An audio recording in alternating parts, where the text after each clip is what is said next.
Hello सभी को जय हिंद साथियों। मैं आपका अपना भाई आज फिर उपस्थित हूँ बड़ी दो प्यारे प्यारे दो क्वेश्चन लेके। जो इस तरीके के क्वेश्चन ना हर एक एग्जाम में पूछे ही जाते हैं।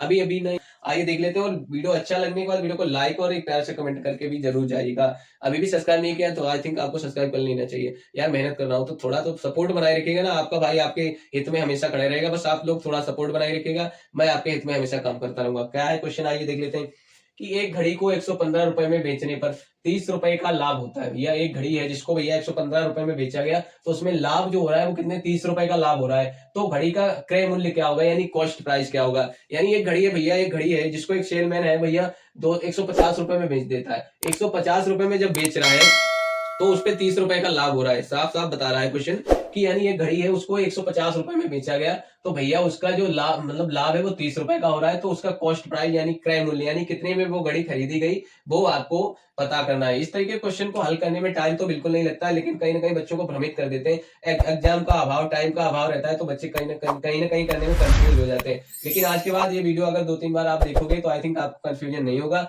और इस तरीके से खुद से भी प्रैक्टिस करोगे तो आई थिंक आपको दिक्कत नहीं होने वाली है। तो देखिए क्या करना है आपको। देखिए घड़ी घड़ी का जो सेलिंग प्राइस है बच्चा, यानी जो विक्रय मूल्य है वो कितना है, 150 रुपए है। और जी देखिए किसी का मतलब यानी किसी में अगर लाभ हो रहा है ना तो उसका जो कॉस्ट प्राइस होता है वो हमेशा कम होता है। कॉस्ट प्राइस क्या होता है, वो हमेशा कम होता है। भैया इसमें प्रॉफिट कितना हो रहा है, जैसे लाभ बराबर कितना होता है, लाभ कितना हो रहा है यानी प्रॉफिट, लाभ बराबर हो रहा है बच्चा आपका 30 रुपए। कितना 30 रुपए का लाभ हो रहा है, साफ साफ क्वेश्चन बता रहा है। और देखिए जब लाभ होता है ना कॉस्ट प्राइस तब हमेशा कम होता है, यानी क्रय मूल्य यानी वो क्या होता है, हमेशा कम होता है। जब लाभ होगा ना तो कॉस्ट प्राइस हमेशा सेलिंग प्राइस से क्या होता है, कम होता है बच्चा। ठीक है, तो आप देखिए करना क्या है। अब देखिए सेलिंग प्राइस अगर आपको कॉस्ट प्राइस निकालना है ना तो ये जो 30 आपको दिया गया ना, लाभ हो रहा है ना 30 रुपए का, ये आपको सेलिंग प्राइस से माइनस करना पड़ेगा। बस क्वेश्चन आपका हल हो जाएगा। बस थोड़ा सा ट्रिकी क्वेश्चन है, थोड़ा समझने की दिक्कत होती है बच्चों को, समझने और पढ़ने में टाइम का अभाव होता है तो कंफ्यूज हो जाते हैं। वरना क्वेश्चन को हल करने में टाइम और कुछ नहीं लगने वाला है, एकदम नॉर्मल क्वेश्चन है। करना है क्या है आपको, देखिए बच्चा कि आपको यानी जो सेलिंग प्राइस होता है किसी भी वस्तु का, यानी अगर उसमें लाभ हो रहा है ना तो भैया वो लाभ हमेशा कॉस्ट प्राइस से कम होता है। ठीक है, मतलब सेलिंग लाभ जो होता है वो हमेशा कॉस्ट, मतलब अगर लाभ होता है किसी वस्तु में तो उसका जो सेलिंग प्राइस कॉस्ट प्राइस होता है ना वो सेलिंग प्राइस से कम होता है। ठीक है, आपको लाभ जो है वो आपको सेलिंग प्राइस से कम कर देना है, यानी घटा देना है। माइनस करोगे तो जब 50 से 30 आप माइनस कर दोगे तो आपका यानी 150 से जब 30 माइनस करोगे तो आपका 120 आंसर आ जाएगा।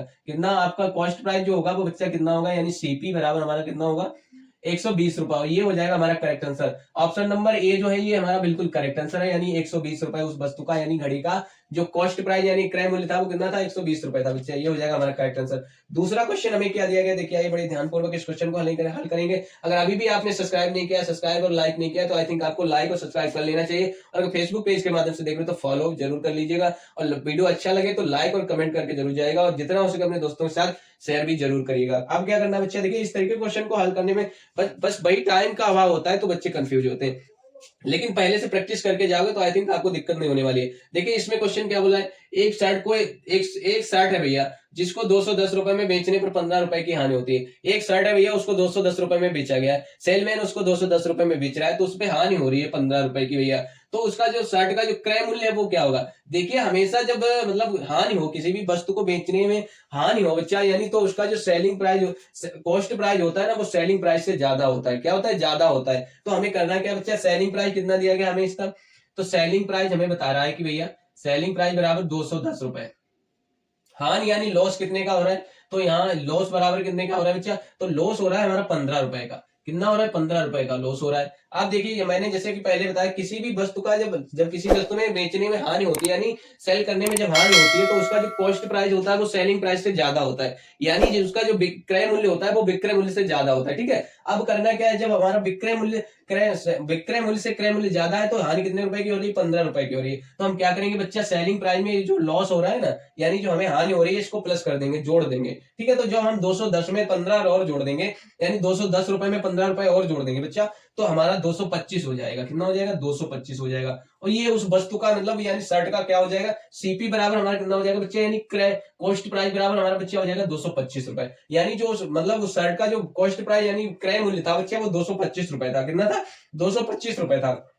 तो यानी जो ऑप्शन नंबर हमारा बी है जो ना बिल्कुल करेक्ट आंसर है, यानी ऑप्शन नंबर बी हमारा बिल्कुल करेक्ट आंसर है। यानी एक शर्ट को जब 210 रुपए में बेचा गया बच्चा और 15 रुपए की हानि हुई तो भैया यानी वो शर्ट कितने रुपए की थी, 225 रुपए की थी। तो जिसमें 15 रुपए की हानि हुई तो 210 रुपए में बेची गई। अब अगर वीडियो अच्छा लगा और दोनों क्वेश्चन क्लियर हुए तो आई थिंक आपको लाइक और एक प्यारा सा कमेंट जरूर करना चाहिए। अगर अभी भी सब्सक्राइब नहीं किया ना तो आई थिंक यार आपको सब्सक्राइब कर लेना चाहिए, क्योंकि मेहनत कर रहा हूँ ना यार, तो थोड़ा सपोर्ट बनाए रखिएगा बस। आपका भाई आपके हित में हमेशा खड़ा रहेगा। और अगर आपका बच्चा या आप या कोई भी बेसिक मैथ में वीक हो ना, तो आई थिंक आपको हमारा चैनल जरूर सब्सक्राइब करना चाहिए और उसे हमारे साथ, अगर आपका बच्चा बेसिक मैथ में वीक है तो उसको आप हमारे साथ जरूर जोड़ेगा। आई थिंक वो अच्छे लेवल तक जाएगा। तो आप अगर अभी भी सब्सक्राइब नहीं किया तो अटक से सब्सक्राइब वाला बटन दबाओ, फॉलो नहीं किया तो फॉलो भी कर लो साथ ही साथ। और जितना हो सके इस वीडियो को दोस्तों के साथ जरूर शेयर करिएगा।